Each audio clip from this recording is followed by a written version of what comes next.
Bonjour à toutes et à tous et bienvenue dans la série de la French Tech Pays Basque dédiée au financement de l'innovation. Aujourd'hui, je vous invite à plonger dans une relation long terme entre une start-up industrielle et son financeur. La start-up industrielle, c'est Linkster, représentée aujourd'hui par Thomas Batigne, un des 3 cofondateurs. Et Linkster, ils font quoi?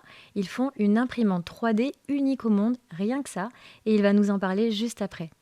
Et le partenaire financier, c'est le Crédit Agricole Pyrénées-Gascogne, mais également PGDev, représenté par Olivier Giraud, le chargé d'investissement de PGDev. Ils vont nous expliquer ensemble leur collaboration et comment justement cette relation a évolué avec le temps. Mais avant tout, je voulais remercier Wikicampers qui nous reçoit aujourd'hui dans ces magnifiques locaux sur la Technopole Isabelle Abidar. Merci à toute l'équipe et merci parce que le lieu il est juste génial. Sans plus attendre, je rejoins mes invités.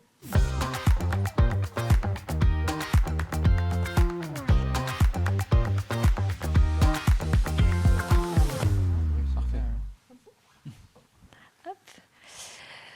Bonjour Olivier, bonjour Thomas.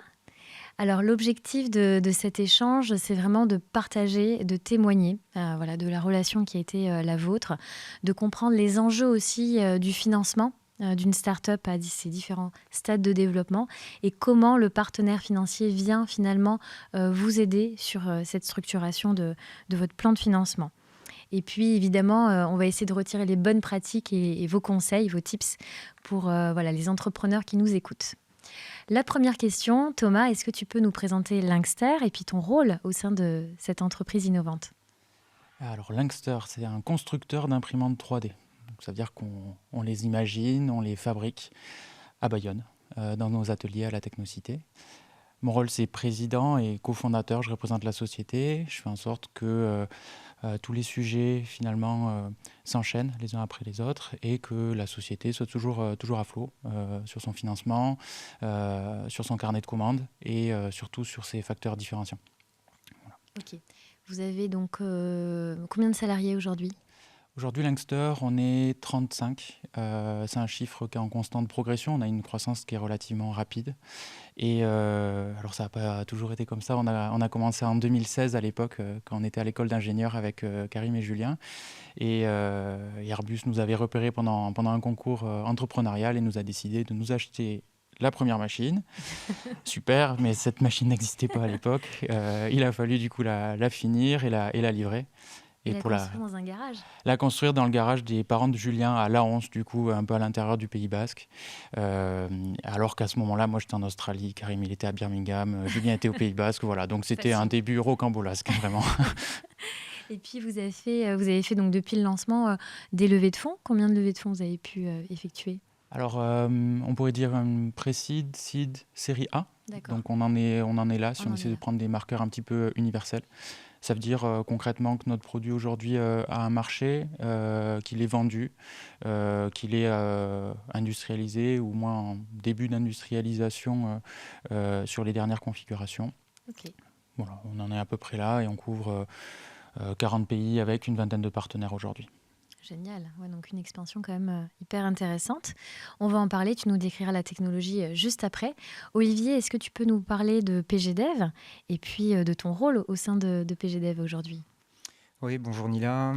Bien sûr, PGDev donc, est le fonds d'investissement du Crédit Agricole Pyrénées-Gascogne. J'aime l'appeler le family office de la caisse régionale du Crédit Agricole Pyrénées-Gascogne. Ouais. Et pour le présenter, je le présenterai en 3 points, je dirais un capital de proximité, puisque pour des raisons évidentes, comme on est le fonds d'investissement de la caisse, on rayonne sur le territoire de cette caisse régionale, donc les 3 départements, Pyrénées-Atlantiques, Hautes-Pyrénées et Gers. Okay. En deuxième, je le qualifierais de capital bienveillant, parce que nous sommes systématiquement actionnaires minoritaires.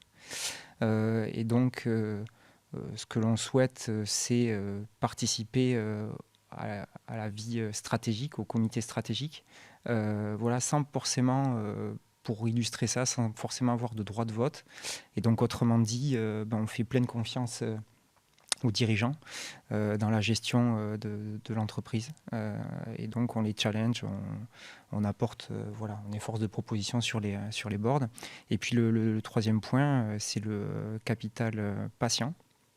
puisque PGDev est une SCR, une société de capital risque, Ok. qui est dit fonds evergreen. Ça signifie quoi? Ça signifie qu'on a un horizon de liquidité qui peut être assez lointain. C'est une durée de moyenne de 5 ans, généralement, l'investissement lorsqu'un fonds rentre au capital d'une structure, et on a la capacité de rester un petit peu plus longtemps si cela le permettait. Ok, très très bien. Écoute, parfait. Thomas, est-ce que tu peux nous présenter justement cette technologie que vous avez développée chez Linkster?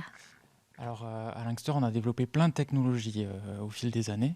On est une société, alors on appelle ça Deep Tech, une start-up industrielle Deep Tech pour être exact. C'est-à-dire qu'on développe pendant longtemps, puisque ce sont des technologies complexes, et après on arrive sur le marché. On a une technologie en particulier aujourd'hui pour laquelle on est reconnu dans le monde, c'est l'impression 3D de silicone. Il faut imaginer la cartouche de silicone qu'on va trouver dans un magasin de bricolage. Et nous, on va se débrouiller pour pouvoir fabriquer des objets en 3D avec ça. Pour la simple et bonne raison qu'aujourd'hui, on trouve des imprimantes 3D pour fabriquer à peu près n'importe quel matériau, n'importe quelle pièce dans n'importe quel matériau. Je pense à du plastique, à du métal, à de la céramique.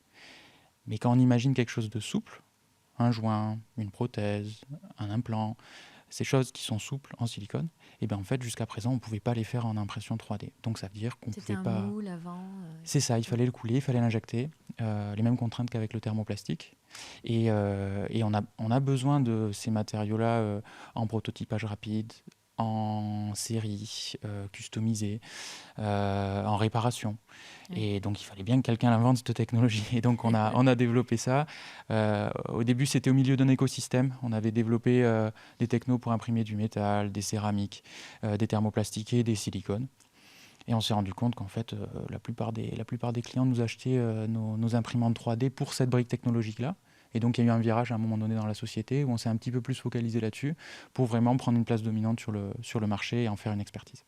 D'accord, donc c'est vraiment le silicone qui vous différencie aujourd'hui et qui fait que vous êtes unique au monde. Je n'ai pas menti. Et c'est ça.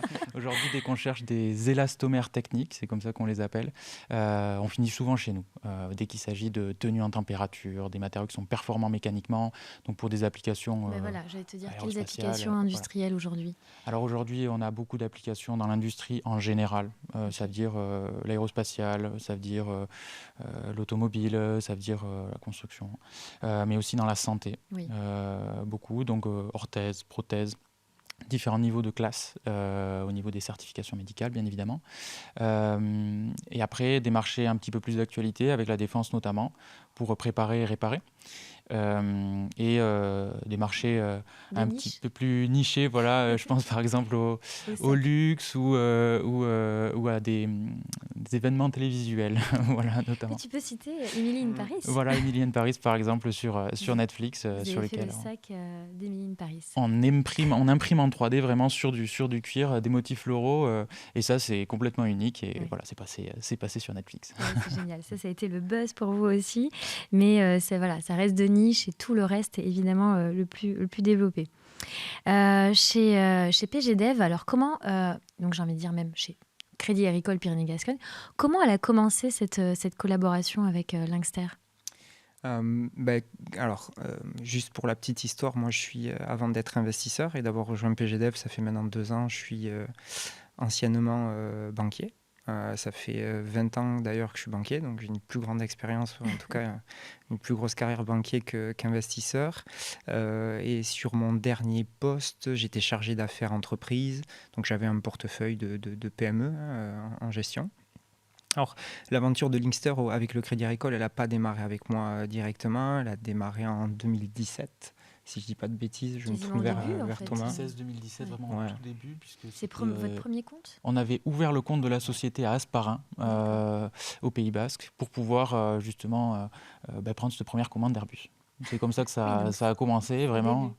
Par état de fait, il nous fallait un compte bancaire et on est allé au Crédit Agricole naturellement.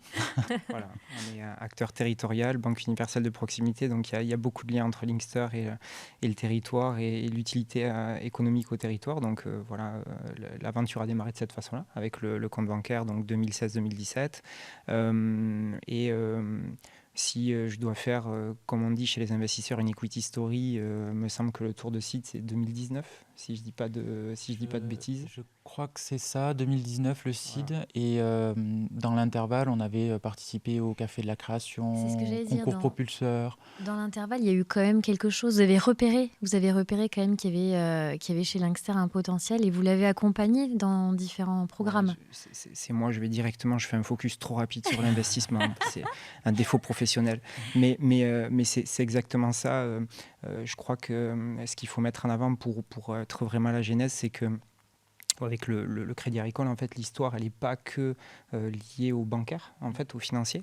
Elle est liée aussi à l'extra-financier, puisque le Crédit Agricole a cette capacité, a cette force aujourd'hui, et je pense qu'on peut s'enorgueillir de ça, de pouvoir accompagner les entreprises, en fait, sur d'autres domaines que, on va dire, le cœur de métier.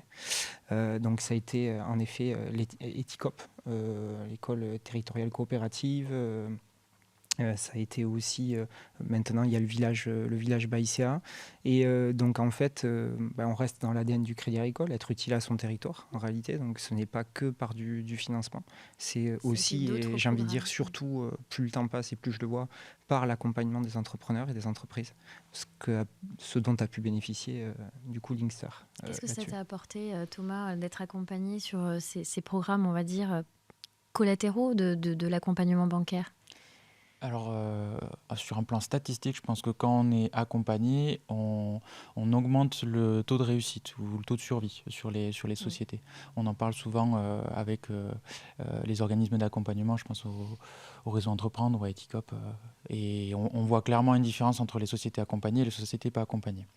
Alors, à pas se faire suraccompagner aussi. Oui, et du coup, il faut faire le tri. Et là-dessus, nous, quand on fait le tri, à la fin, on regarde du coup ce que nous a apporté le Crédit Agricole. On en est pleinement satisfait. C'est pour ça qu'on en parle du coup aujourd'hui. Ça permet de questionner en fait tous les choix du dirigeant. Ça permet de faire du réseau. Donc, un réseau d'autres dirigeants qui sont à peu près au même niveau d'avancement dans leur problématique. Donc, parce qu'on est seul quand on est dirigeant. C'est-à-dire qu'il n'y a quand même pas beaucoup de monde qui fait ce métier-là. Et donc, on se pose des questions sur lesquelles il n'y a pas forcément la réponse sur un forum ou un collègue à qui aller demander. Donc ça, ce genre d'événement, d'accompagnement, il y a cette envergure du collectif qui est vraiment hyper importante. Et après, cet accompagnement, finalement, il peut être aussi parfois pécunier. Sous forme de prêt d'honneur, sous forme de prêt avec des conditions particulières, sous forme de subvention parfois, qui vient finalement mettre un petit peu d'huile dans les rouages. Et encore une fois, limiter le risque. Ça fait quelques mois de trésorerie en plus pour tester le produit, trouver son marché, réarticuler. Et ça, c'est hyper important. Ouais, c'est précieux.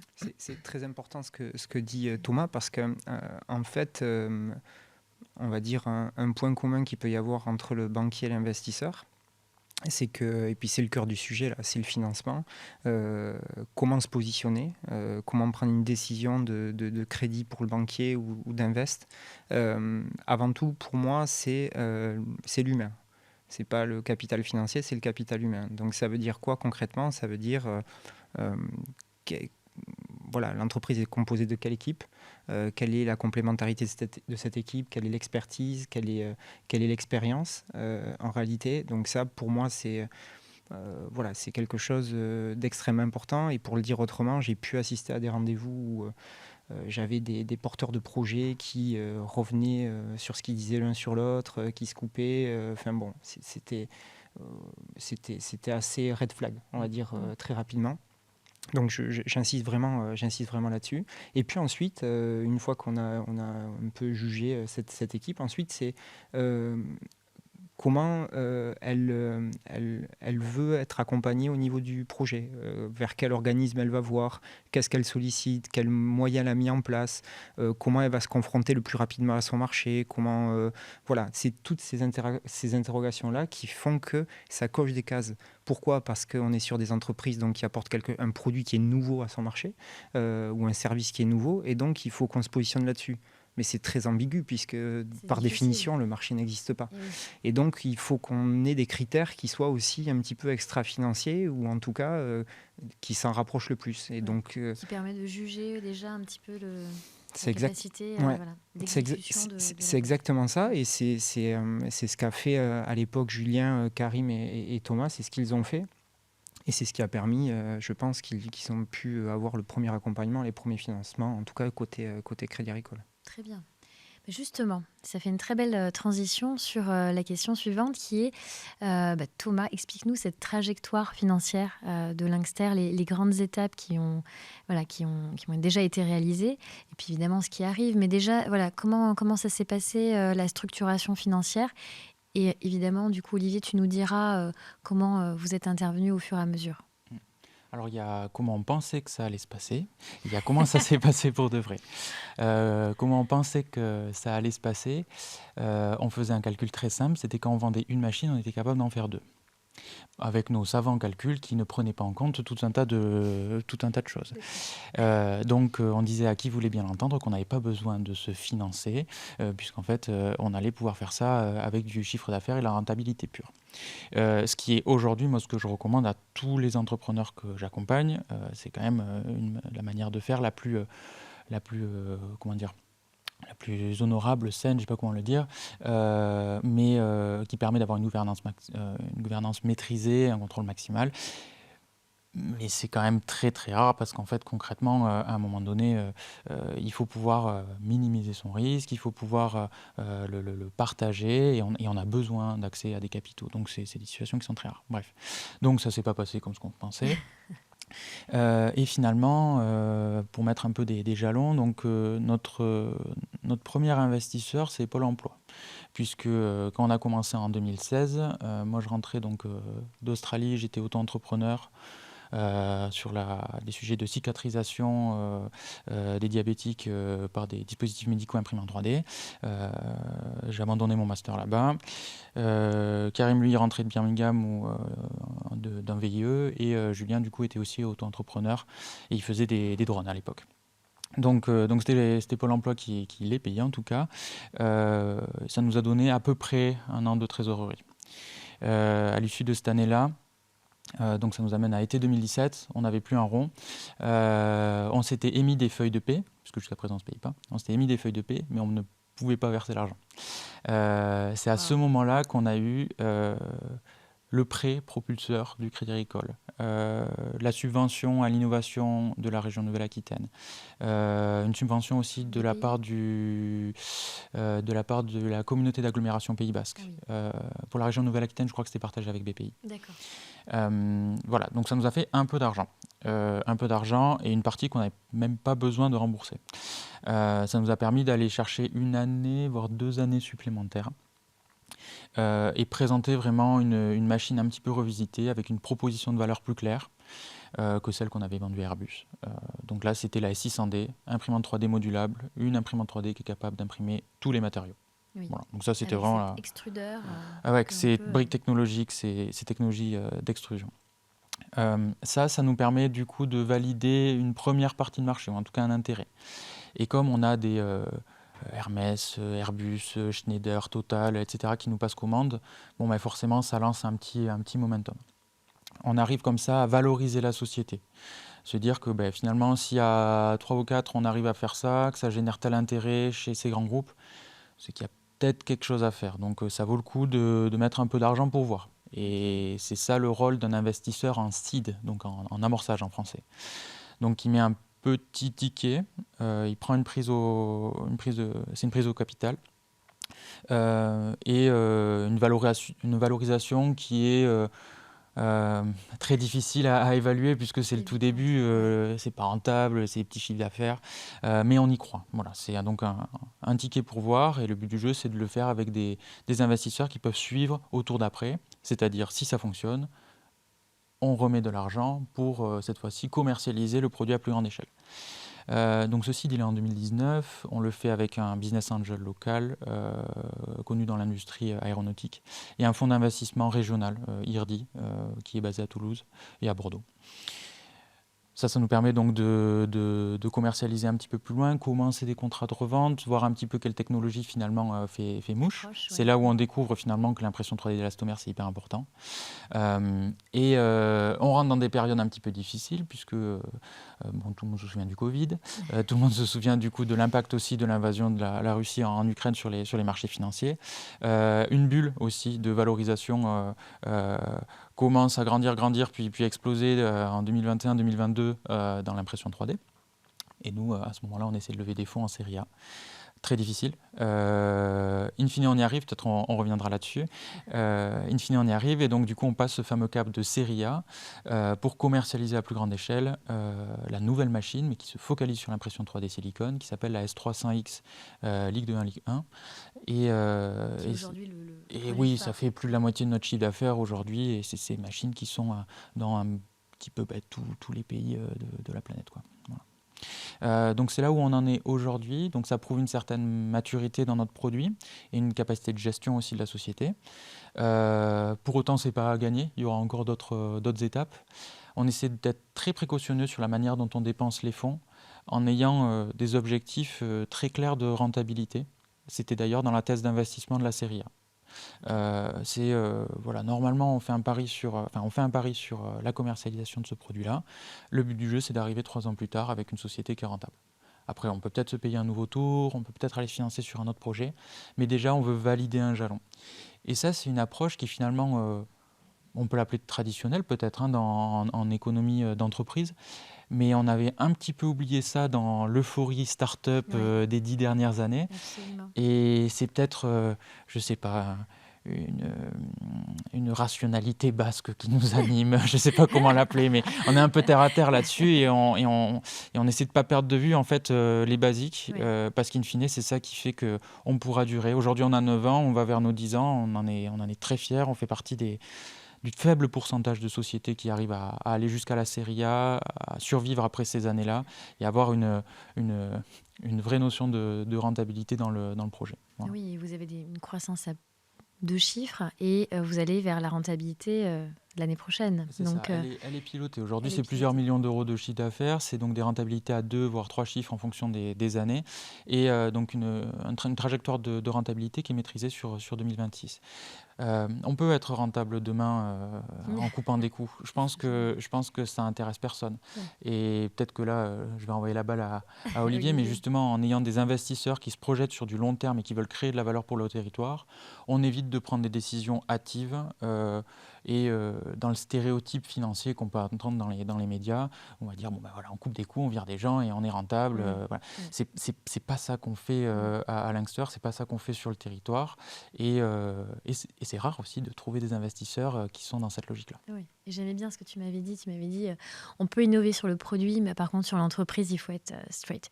Il faut que ça soit structuré. Et justement, le volet Crédit Agricole et PGDev était là aussi pour apporter le coup de pouce. Oui. Tu peux nous en parler ? Oui, bien sûr. Déjà, alors Thomas a illustré beaucoup de choses. Mais je vais essayer peut-être de résumer, si c'est possible. La première des choses qu'il a mis en avant et qui est juste primordiale, c'est la trésorerie. Les cash flows, comme on dit. Alors, j'utilise des anglicismes, mais c'est juste que c'est dans le monde de start-up, c'est comme ça. Alors moi, j'ai eu du mal aussi au début, mais voilà, c'est induit. Donc la trésorerie est juste le nerf de la guerre, comme on dit. Ça signifie quoi ? Ça signifie que dans l'ensemble des participations que l'on a sur PGDev, est demandé à chaque board, à chaque comité, en fait, qu'on ait un plan de trésorerie sur les 12 derniers mois et sur les 12 prochains. Voilà, qu'on ait une vision un petit peu de la trésorerie. Pourquoi ? Parce qu'il y a eu beaucoup d'étapes qui sont arrivées, dont Linkster a été percuté, clairement, c'est le Covid. Alors juste pour revenir, en 2019, il y a eu une première rencontre avec PGDev et Linkster, mais on n'était pas rentré, on n'est pas rancunier. Donc, vous n'étiez pas rentré voilà, dans ce tour. on n'était pas rentré dans ce tour, mais après, voilà. Mais après, et du coup, et bravo à eux.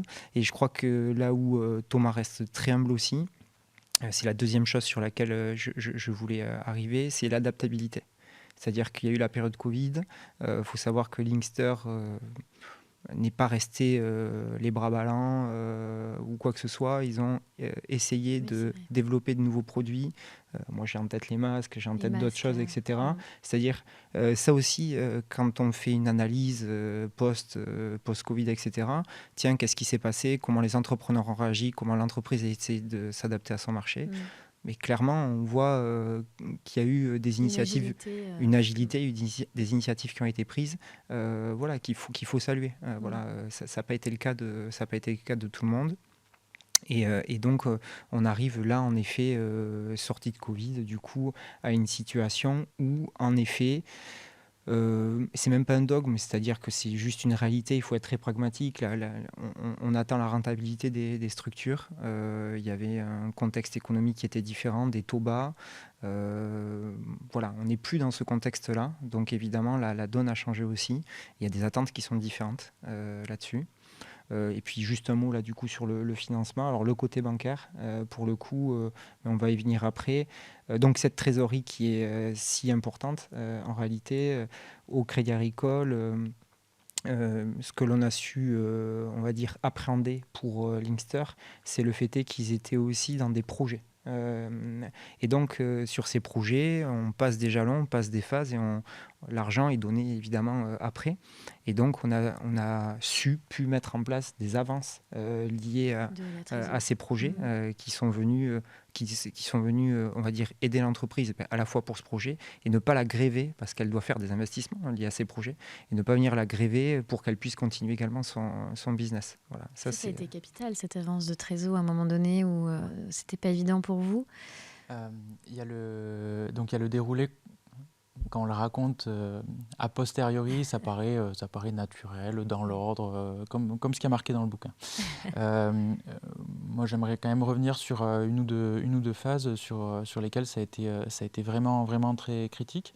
Et quand je dis critique, ça veut dire que c'est un peu la panique à bord, c'est difficile de dormir, on doute de tout parce que les projets ne se passent pas comme prévu, on attend des réponses, il faut absolument que ce soit un oui, et puis non, ou ça n'arrive pas. Ça prend du temps. Quelqu'un qui va investir, il s'évapore. Enfin voilà, c'est des choses qui chamboulent complètement alors que ce n'est pas le bon moment. Donc un des exemples, c'est notamment on avance dans notre levée de fonds Série A qu'on démarre été 2021 pour financer notre commercialisation. On termine cette levée de fonds en mars 2023. Donc en été 2021, quand je démarre la rédaction du deck, le roadshow, qu'on en parle avec les investisseurs historiques, qu'on essaie d'évaluer un petit peu la valorisation de la société, le projet à financer, le nombre de parts à vendre par rapport aux entrées de trésor dont on a besoin, le déroulé vraiment des dépenses. Moi, je prévois 12 mois dans ma trésorerie. C'est long, 12 mois pour une start-up. C'est vraiment très long. Et je communique sur 9. Okay. Puisque c'est le temps moyen à cette époque-là qu'il faut pour closer ce type de tour. Et vous voyez que ça ne colle pas avec les dates que j'ai données juste avant. C'est ce que j'avais dit. On échoue une première fois, c'est-à-dire qu'on rassemble un premier pool d'investisseurs, on essaie de se mettre d'accord, ça ne fonctionne pas. On n'est pas aligné sur la valo, il y a une bulle spéculative autour de la 3D, je m'appuie dessus, les investisseurs ne veulent pas, tout à leur honneur, parce que cette bulle, elle a éclaté derrière. Oui. Et moi, je tente le coup. Deuxième vague, on tente, ça paraît sérieux, il y a un investisseur lead et ce tour capote puisque l'investisseur lead disparaît en fait du jour au lendemain. Et donc on était prêt à y aller, la quantité de fonds était réunie et non, ça capote puisqu'il en manque un. À ce moment-là, PGDev est déjà dans le coup. Et donc je ressollicite du coup sur une troisième salve d'autres investisseurs. Je redemande à PGDev, là où quelque part j'ai un peu... ça n'a pas fonctionné sur le tour intermédiaire, donc je peux comprendre que PGDev ne se réaligne pas. Mais PGDev dit OK, et dit on regarde le dossier. Et à partir de là, on rentre dans des négociations qui sont très longues autour des lettres d'intention, puisque ces lettres d'intention, elles sont émises selon certains critères en fonction de la typologie d'investisseur. Et là, on a une première ligne d'intention d'un investisseur plutôt typé corporate, GE Invest, qui a une vision de temps long et société à société. Okay. C'est pas la même chose qu'un business angel, c'est pas la même chose qu'un fonds d'investissement. Okay. Et du coup, ça remue un petit peu les thèses d'investissement de tout le monde et on essaie de trouver un compromis. Ça prend du temps. Et en fait, pendant ce temps-là, moi, je suis déjà dans la zone rouge en fait de ma trésorerie. il n'y en a plus assez.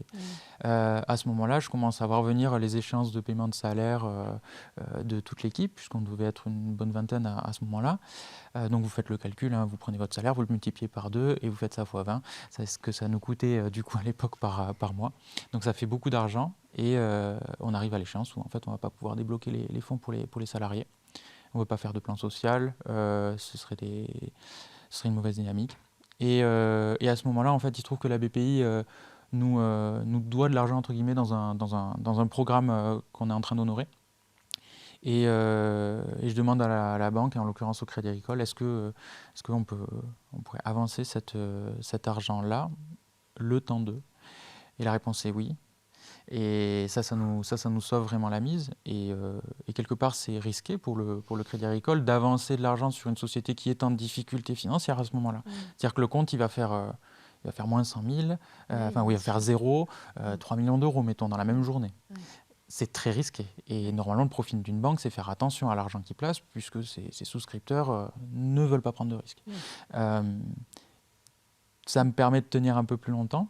Et puis d'autres sujets de négociation s'éternisent. Et là, faut négocier carrément un découvert. Donc là, on est sur une ligne de financement qui est encore plus complexe dans cette situation-là. Et encore une fois, le Crédit Agricole est là. Donc ce que je veux illustrer par cet exemple-là, c'est que, alors c'est pas que le Crédit Agricole fait n'importe quoi avec le risque, c'est plus qu'à un moment donné, il y a une notion de confiance, il y a une notion de ce projet peut amener de la valeur sur le territoire, à un moment donné, il faut peut-être sortir un petit peu des sentiers battus et y aller.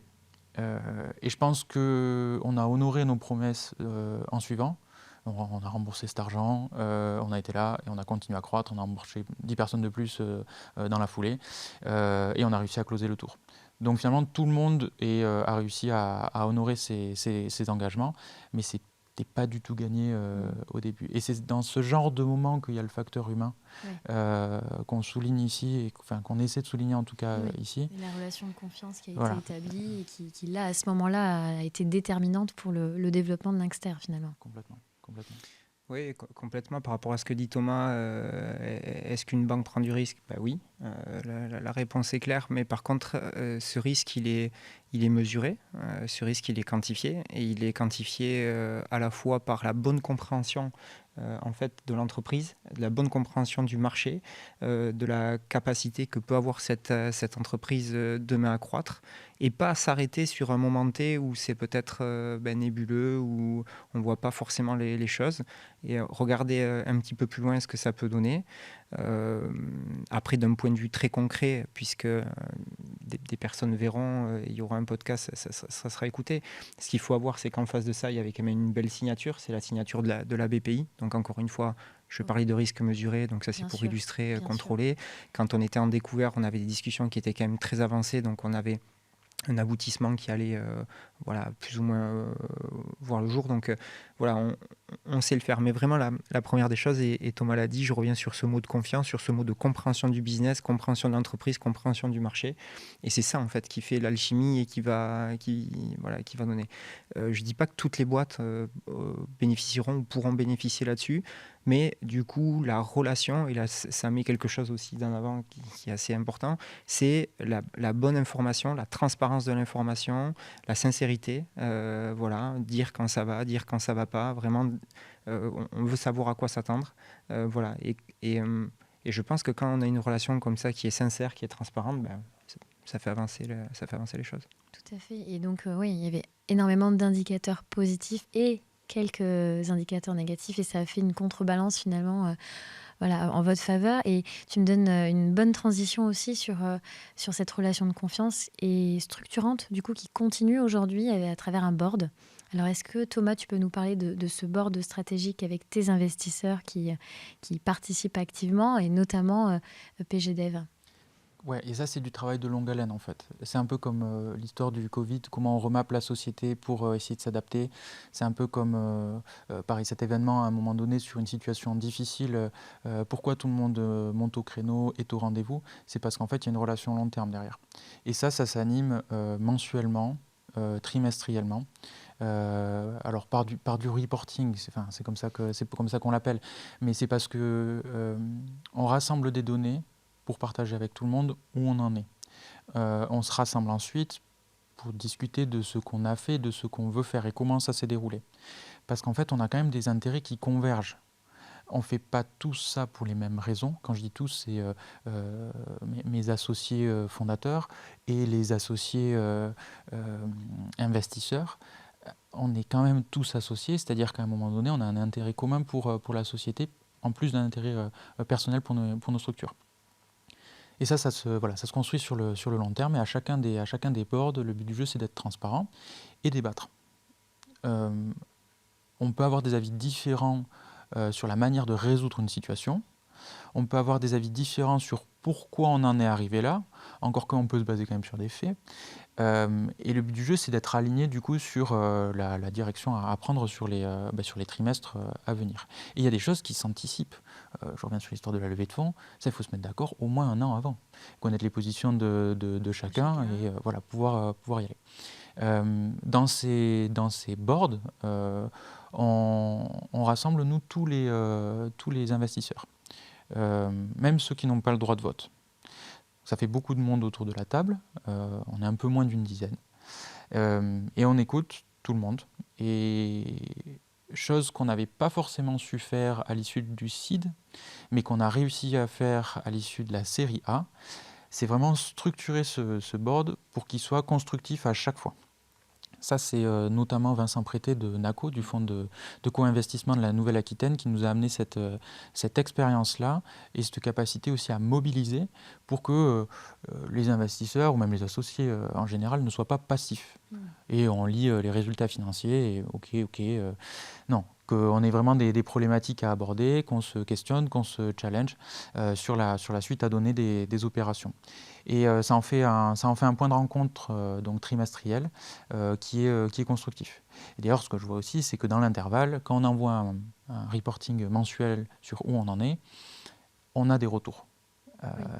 On n'envoie pas un PDF comme ça et on a aucun retour. Non, il y a des félicitations ou des fois des craintes qui sont exprimées. On reçoit un coup de fil, on en discute et on programme des sessions de travail des fois quand c'est nécessaire. Donc finalement, on travaille ensemble.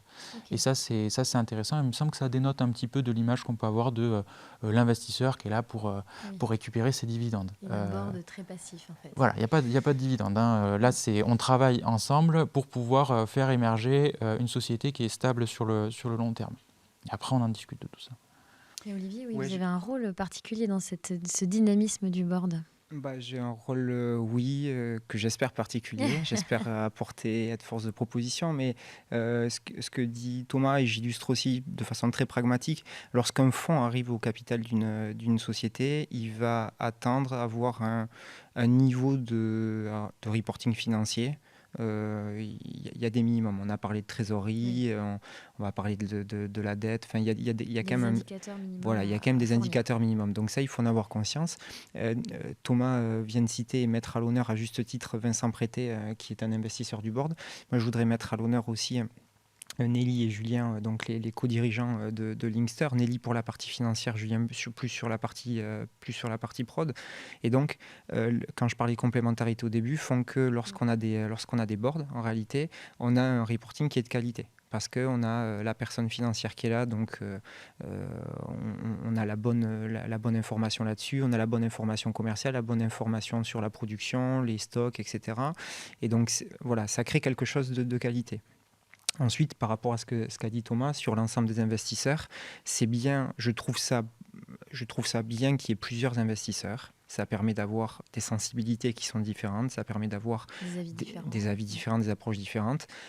Juste le côté contre-intuitif ou contre-productif qu'il pourrait y avoir, c'est qu'il y en ait trop. Alors, quel est le nombre ? Je n'ai pas de recette miracle, évidemment, mais il ne faut pas qu'au niveau d'un board, on sente qu'on soit noyé ou qu'à la fin d'un comité, il n'y ait pas eu de décision de prise, il n'y ait pas eu d'axe de travail de prix. Là, ça commence à montrer on échange beaucoup, mais à la fin, il n'y a pas grand-chose. Donc, voilà. Mais j'apprécie d'avoir des sensibilités aussi, moi, différentes autour de moi, des approches qui sont différentes. Et après, on a tous notre vécu en tant qu'investisseur. Donc pour ma part, comme je le disais, j'ai un passé de banquier, j'étais chargé d'affaires entreprise, donc j'ai vu des financements, on va dire, simples, complexes, des crédits syndiqués, des choses comme ça. Et donc, j'ai une vision, il est vrai, financière des choses, mais j'essaye de l'adapter ou en tout cas de la mettre en perspective avec le marché ou avec le business que souhaite développer ou la stratégie que souhaite avoir Thomas. Et donc de là, moi, l'angle et le prisme que je vais avoir, qui est peut-être financier, va essayer de servir ou d'agrémenter en disant tu devrais peut-être essayer cette façon de faire ou etc. Pourquoi? Parce que je l'ai déjà vu dans mon passé. Enfin, voilà. Et Bien donc, sûr. et donc avec notre sensibilité, on apporte tous quelque chose et je crois que ça crée un terreau qui est quand même assez fertile, quoi. Du coup, les échanges sont plutôt bons. Carrément. Et puis encore une fois, voilà, en fonction des situations sont vécues, on peut avoir des idées de solutions qui sont différentes. Mais c'est comme tout dans la vie. On va pouvoir être plus conservateur, on fait attention, on va pouvoir être plus entreprenant. À chaque fois, la question c'est mais est-ce qu'il faut réinvestir pour arriver au point de fonctionnement ou au contraire se dire on a fait des investissements, ils ne fonctionnent pas, il faut réorienter. Ça, c'est des questions perpétuelles en fait. Et c'est bien de débattre et d'utiliser l'expérience de chacun. Moi, ce que j'ai remarqué, c'est que c'est pas parce qu'on est investisseur qu'on connaît forcément tous les outils de financement. On peut être investisseur en capital risque et on connaît très bien ce que ça veut dire un BSAR, un BSPCE, des actions ordinaires, des actions de préférence. Mais on ne sait pas ce qu'est un billet de trésorerie et on ne sait pas ce qu'est un court terme. Et on sait pas Donc finalement, en fait, c'est là où le profil d'Olivier il est hyper Oui. intéressant parce que ça amène tout un lot de solutions financières pour le financement de l'activité et faire en sorte qu'on puisse s'aménager le temps nécessaire pour pousser nos innovations. Et voilà, c'est hyper important dans l'industrie. Et ben voilà, on a tous ces outils à disposition et on peut en discuter directement en board. On n'a pas besoin de conclure sur on demandera au banquier. Bon, ben là, en fait, Il est on là. a un petit peu d'expérience au sein du board directement. Oui, donc c'est vrai que tu as une vision globale sur tous les services financiers que peut apporter une banque déjà en général et son fonds de capital investissement en plus. Ouais, c'est complètement ça. Et donc, en fait, Crédit Agricole est une banque universelle de proximité. Ça veut dire quoi? Ça veut dire qu'on sait accompagner tous les clients, quel que soit euh, ben, leur état. Et je vais faire le parallèle avec l'entreprise, le stade de développement du coup de l'entreprise. Et en réalité, je reviens sur le côté, donc on parle très financier, mais je reviens sur le côté extra-financier. A été question et est question d'internalisation de l'activité de Linkster sur différents marchés. J'ai pu, grâce au groupe et à la présence mondiale du groupe, faire des mises en relation, voilà, qui ont permis tout simplement déjà des échanges avec des experts sur place pour évoquer quel est le marché, quelle est sa forme actuelle, s'il y a une implantation qui est souhaitée juridiquement, comment ça se passe dans le pays. Voilà, il y a tout un niveau après de service. D'accompagnement. Voilà, mais ça commence déjà par un échange. Ça commence déjà par, on va mettre en place un schéma, un cadre, et puis après, justement, ça permet de nourrir aussi des échanges en comité. Mais c'est intéressant, c'est comme si le board, finalement, c'était ton équipe financière et tu la considères carrément comme une équipe. Du coup, ils sont mis à contribution et tu utilises vraiment leur retour. Donc ça, c'est hyper pertinent. Bravo pour ça. C'est une partie de l'équipe et je pense que ça, c'est pas forcément facile à imaginer au début. Oui. Quand on lève des fonds, il y a tout un tas de codes, un vocabulaire, et puis après on négocie, et on négocie surtout sur comment ça se passe quand ça va se passer mal. Bon, il y a un rapport de force des fois qui peut s'opérer entre l'entrepreneur et l'investisseur, et je pense que ça, avec le temps, on comprend un peu mieux le rôle de chacun, et en fait on a tout intérêt à bosser ensemble, parce que si le board se bloque, en fait, là, par contre, c'est là où on va chercher toutes les petites lignes pour savoir comment on va s'en sortir. Et l'issue, elle est jamais très constructive dans des situations comme ça. Donc, faut apprendre à faire équipe, à prendre des risques ensemble, du coup. Et je pense que quand on a eu ce déclic-là, Ça a changé. ouais, ça a changé. Et c'est intéressant parce que du coup, là, maintenant, dans mon entourage, je vois des entrepreneurs qui sont en confrontation avec leur board. Et c'est compliqué. Oui. Et je vois des entrepreneurs qui, au contraire, ont une super relation quasi quotidienne en fait avec leurs investisseurs pour partager du coup leurs décisions stratégiques et ça peut être hyper fluide comme ça. Donc c'est intéressant. Nous on apprend aussi, je pense. On est en train de monter des petits processus, des retours d'expérience là-dessus et voilà, il y aura aussi certainement d'autres échéances sur lesquelles le board continuera à évoluer et ça ce sera intéressant de maintenir ces dynamiques. Voilà. Parfait. Et alors, tu disais, Olivier parlait d'un accompagnement justement à l'international. Tu peux nous expliquer, tu es allé aux États-Unis et donc tu as pu bénéficier de conseils éclairés de l'équipe Crédit Agricole là-bas? Carrément. En fait, Linkster, 2 tiers de son chiffre d'affaires, c'est à l'international. Donc forcément, on voyage beaucoup et on est en contact avec des partenaires internationaux en permanence quotidiennement.